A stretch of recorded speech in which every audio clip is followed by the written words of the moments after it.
played Game 4 between the Thunder and the Spurs, and very early on in this game, you got a real feeling as for who was going to take over. Early first quarter, Spurs were down one skinny little point. Chet Holmgren cutting inside. Oh, Wemby.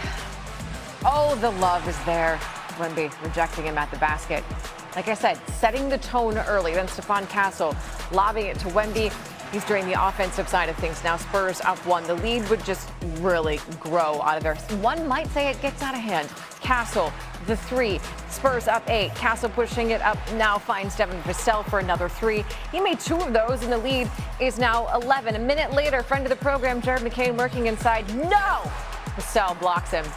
Gonna find Wemby. This is a ridiculous spurt. Wemby gets that, which is part of a 16-0 run by the Spurs. They were up 9 after just one quarter. We go to the second quarter. Thunder down 41-34. Cason Wallace. Nope, that's a miss. Holmgren there for the tip in. It's only a 5-point game. Spurs, they get the ball back. Wemby takes it back to 7. Then the closing seconds of the half. Like, you know Wemby can do it, but when he's doing it like this, pulling up at half court, he wanted that. 40 feet out. That is the longest make of his career. Wemby had 22 points in the first half. The Spurs, courtesy of that one, led 50-38 at the break. Now we go to the third, because that's how this works. And it's early. Spurs are up 9. Castle. Getting some help from Wemby there. There's a 12-point Spurs lead after the free throw. Defense into offense, more of that. Castle with the defense, going to find Wemby. Wemby with the slam. I mean, sit back and enjoy. Coming in hot. Spurs up 18. Take that to 22. Vassell jumps the Holmgren pass. Dylan Harper lobs it to Castle. Castle, boom. Late in the third, Harper with the offensive rebounds, laying it in. That gave the Spurs a 25-point lead. That is their largest against the Thunder this season. If you're curious what happened in the fourth quarter, the answer is not much from the Thunder. Castle with another steal.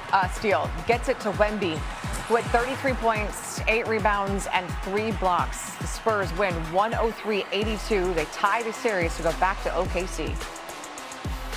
When you play 12, we've played 12 playoff games. When you play 12 playoff games, they're not all going to be masterpieces. So as much as you want to win, there's nights where you just don't have it for whatever reason. And so maybe it was one of those nights, but you also can't like throw it away. You have to look at the process in a clear-eyed manner and see what corrections you can make. And I think some of the turnovers and some of the shooting was a result of the way we played and a result of the way they defended. You know, I'd never take away credit from them when they played the way they did, but it's a little bit of both probably. You know, like it wasn't our night, but at the same time, we could have been a lot better, and we need to be a lot better in Game 5 when we want to compete in the game. Vic, to your right, those of us who watched you kind of mess around shooting half-court shots after shoot-arounds and practices, it doesn't seem like you make a whole lot of those when you're messing around. What did you think leading into that one, going into halftime?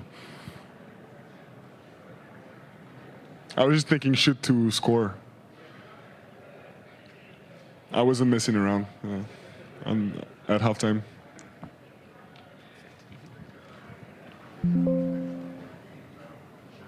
Said he's really enjoying the adjustments.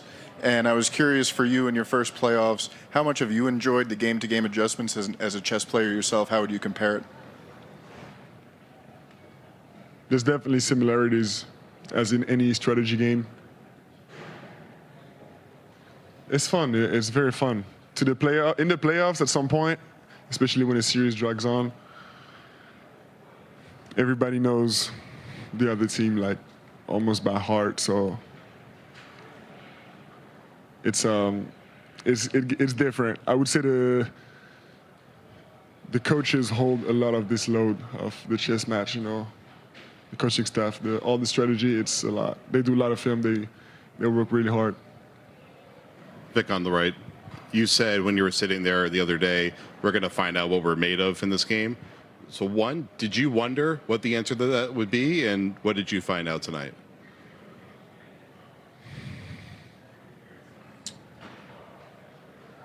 I didn't really wonder, no, because we didn't do nothing unexpected. But the truth is that we had never been in this kind of situation before. It was our first deficit in the playoff series. And we just responded, but it was nothing amazing. It wasn't magic. We just did what we needed to do, and the series is far from over. We got 6 more wins before we can rest.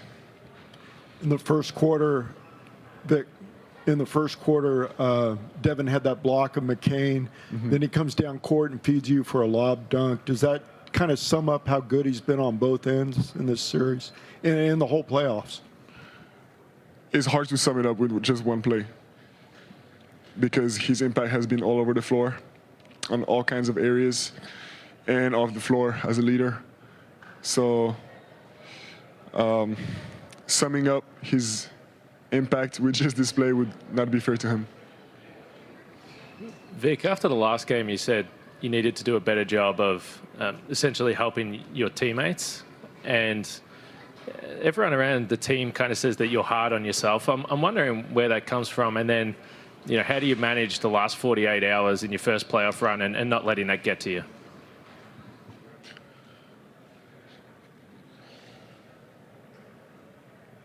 I don't know if I'm hard on myself. We all have high standards, and I know I have a lot of responsibilities, but I'm here for it. And yeah, it was better today. It wasn't perfect, but we all of us. I'm talking like the whole organizations. We're gonna have to do things that we didn't sign up for. I think I'm an employee to play basketball, but I'm not an employee to talk to whoever and find out answers to. We're all gonna do things like that, and that's why, as I was saying, I need to find ways to impact the game in many areas. Offensively tonight, Vic, how much of tonight was reacting to what the Thunder were doing defensively, and how much of it was you deciding from a certain moment, at the start of a possession, what you wanted to do and then kind of dictating it that way? It was a little bit of both. It's a balance we got to keep in. It's a balance that I think we had kind of wrong in earlier in this series.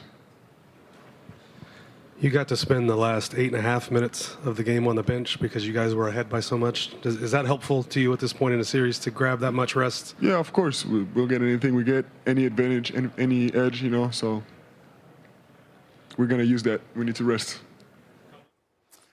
All right, Kendrick Perkins joins us now for some much-needed perspective on this series. And look, Perk, you've been in these games before. You know how momentum can go back and forth.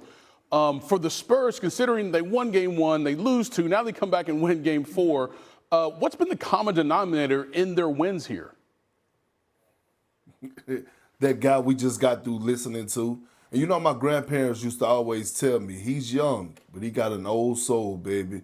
And that's what we just watched, and Yes. that's what we just listened to in that interview. And when you talk about leadership, that's the true definition of leadership. See, Wemby is not afraid of getting uncomfortable. He's not afraid of holding himself accountable and maxing out. And tonight, what we saw was a response that we expected. We saw him be a big man first and then show guard skills. When he come out with that mindset of I'm going to dominate the paint on both ends of the floor, the Spurs are unbeatable. But when he comes out and he's timid and he's soft and he's trying to do other things that's not being Wemby type things, and that means being the most dominant player in the league, then they struggle. But tonight was one of those nights. And I also look at the 5 assists. When you're able to get yours and make guys around you better, that's called growth and that's called leadership. And that's what he said he needed to do better after game 3. The interesting thing here is what they did to the Thunder, because so much of that game felt like the Thunder just couldn't do anything. Nothing was falling. What were the Spurs doing? Why couldn't they hit anything? You saw them dogs out there. And it started with Stephon Castle.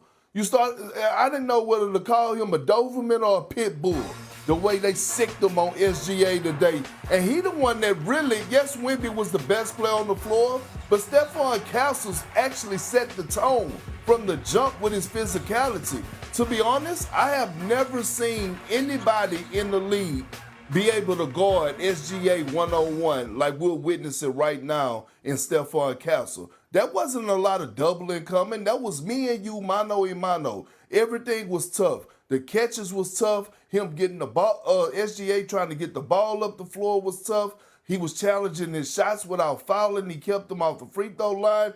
All across the board, I thought Stephon Castle tonight was the unsung hero of this game, while Wemby was the best player on the floor. Yeah, young fellow was not scared of the moment or the assignment in that regard. Yeah.